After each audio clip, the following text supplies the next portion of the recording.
I am Madan Singh, Assistant Professor of Management. My today's topic is research process. Subject is research methodology. BBA 206, BBA second year, semester 4th. Research process is divided into 11 steps. First step is formulating the research problem. Second, extensive literature survey. Third, developing the hypothesis. Fourth, preparing the research design. Fifth, determining sample design. Sixth, collecting the data. Seventh, executing the project. Eighth, analysis of data. Ninth, hypothesis testing. 10th, generalization and interpretation. And the 11th, the last, preparation of report. Formulating the research problem. The researcher must single out the problem he wants to study. He must decide the general idea of interest or aspect of subject matter that he would like to inquire into. Types of research problems is divided into two parts. First, relate to states of nature. Second, relate to relationship between variables. As per the essential steps involved in it.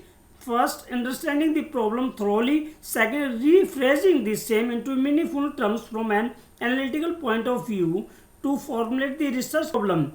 Extensive research survey. This is the second step. The researcher should undertake an extensive research survey connected with the problem.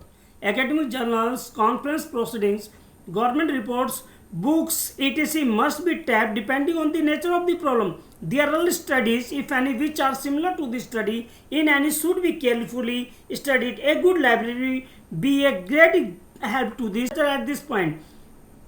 Now, next stage is development of working hypothesis.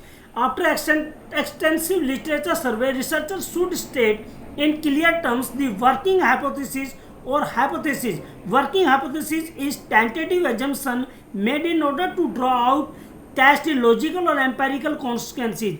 As such, the manner in which research hypotheses are developed is particularly important since they provide the focal point for research. Preparing the research design. The research problem having been formulated in clear-cut terms, the researcher will be required to prepare a research design. The preparation of such a design facilitates research to be as efficient as possible, yielding maximum of such a design research to be as efficient as possible, yielding maximum information.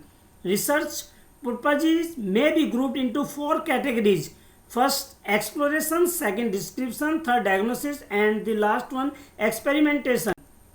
The next step is determination, sample design. All the items under consideration in any field of inquiry constitutes universe or population.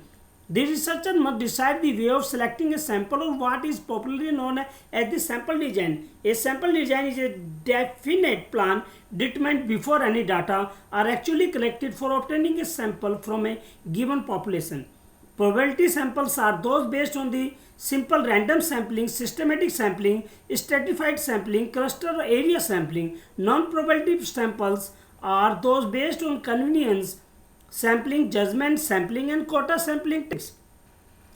Next step is collecting the data. In dealing with any real life problem, it is often found that data at hand are inadequate. It becomes necessary to collect data that are appropriate. Collecting the appropriate data which differ considerably in context of money, cost, time, and other resources at the disposal of the researcher. Primary data can be collected either through experiment or through survey. Next step is execution of the project.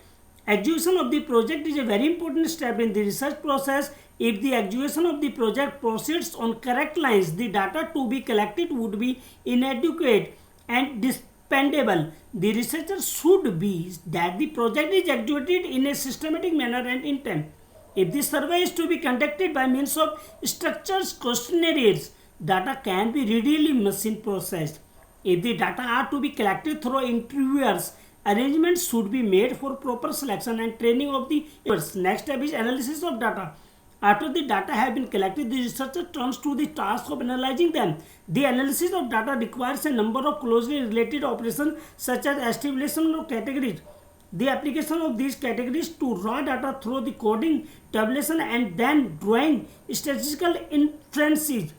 The inbuilt data should necessarily be condensed into a few manageable groups and tables for further analysis. Researchers should classify the raw data into some purposeful and usable categories. Next step is hypothesis testing. After analyzing the data stated above, the researcher is in a position to test the hypothesis, if any, he had formulated earlier. Various tests such as chi-square test, t-test, f-test have been developed by statisticians for the purpose. If the researcher had no hypothesis to start with, generalization estimates on the basis of data may be stated as hypothesis to be tested by subsequent research in times to come. Next step is generalizations and interpretations. As a matter of the fact, the real value of research lies in its ability to arrive at certain generalizations.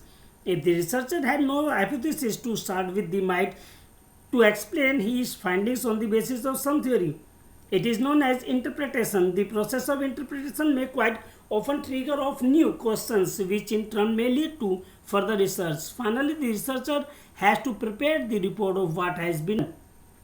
Basic research methods. Basic research is the research to find the basic knowledge or to refine the basic knowledge. Basic research is also called pure research and fundamental research. Basic purpose of this research is to expand the knowledge. Basic research can be descriptive, exploratory. Mostly basic research is the explanatory. Field study. In field studies involves collecting data outside of an experimental or lab setting. Field studies are known to be expensive and timely. However, the amount and diversity of the data collected can be invaluable.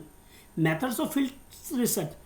First, direct observation. In this method, the data is collected via an observational method or subject in a natural environment. Second, participation observation. In this method of field research, the researcher is deeply involved in the research process, not just purely as an observer but also as a participant. Third, ethnography. Ethnography is an expanded observation of social research and social perspective and the cultural values of an entire social setting. Qualitative interviews. Qualitative interviews are closed-ended questions that are asked directly to the research subject. Case study. A case study research is an in-depth analysis of a person, situation, or study. Existing database research. Many research questions can be answered quickly and efficiently using data or specimens that have already been collected. Secondary data analysis is the use of existing data to investigate research questions other than the main ones for which the data were originally gathered. Ancillary studies add one or more measures meant to a study, often in a subset of the participants to answer a separate research question. Systematic reviews combine the results of multiple previous studies of a given research question, often including calculation of a summary estimates of effect that has greater precision than the individual study estimates. Ancillary studies. In an ancillary study, the investigator adds one or several measurements to an existing study to answer a different research question. Ancillary studies have many of the advantages of secondary data analysis with fewer constraints. Ancillary studies can be added to any type of study, including cross-sectional and case-control studies, but large prospective cohort studies and randomized trials are particularly well suited in it. Systematic reviews. Systematic reviews identify a set of complementary studies that address a particular research question, evaluate and the results of these studies to arrive at conclusions about a body of research. A systematic review uses a well-defined approach to identify all relevant studies, display the characteristics and results of the eligible study. When appropriate, calculate a summary estimate of the overall results. Longitudinal studies. Longitudinal studies employ continuous or repeated measures to follow particular individuals over prolonged period of time, over often years or decades. They are generally observational in nature, with quantitative or qualitative data being collected on any combination of exposures and outcomes without any external influence being applied. This study type is particularly useful for evaluating the relationship between risk factors and the development of disease, the outcomes of treatments over different lengths of time. Panel study. In this study, it provides longitudinal data on a group of people, household, employees, or other social units. term the panel about which information is collected over a period of months, years, or decades. Two of the most common types of panel are age cohorts, people within a common age band, and groups with some other date specific common experiences. Data are usually collected through interview survey with respondents in the panel with other informants with their spouses and other members of their household. Questionnaire design. Questionnaire design is the most popularly and widely used tool for collecting the primary data. It suits to any kind of research problem in today's marketing research activities. The questionnaire has become indispensable tool. It is not used only in marketing field but also all types of social research products. Steps in questionnaire design. The task of composing questionnaire may be considered more an art than a science. It needs a great deal of experience, expertise, and creativity. Determine the data to be collected, determine the method to be used for data collection, evaluate the contents of the question, decide on types of questions and response format, decide on wording of questions, determining on questionnaire structure or physical format, pre-test, review, and final draft. Types of questionnaire. On the basis of structure and distinguishes, these are structured and disused, unstructured disused, structured disused, unstructured disused. On the basis of purpose of questionnaire.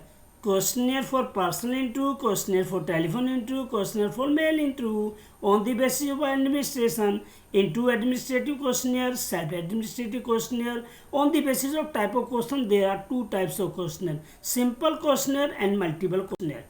Thank you, Madan Singh.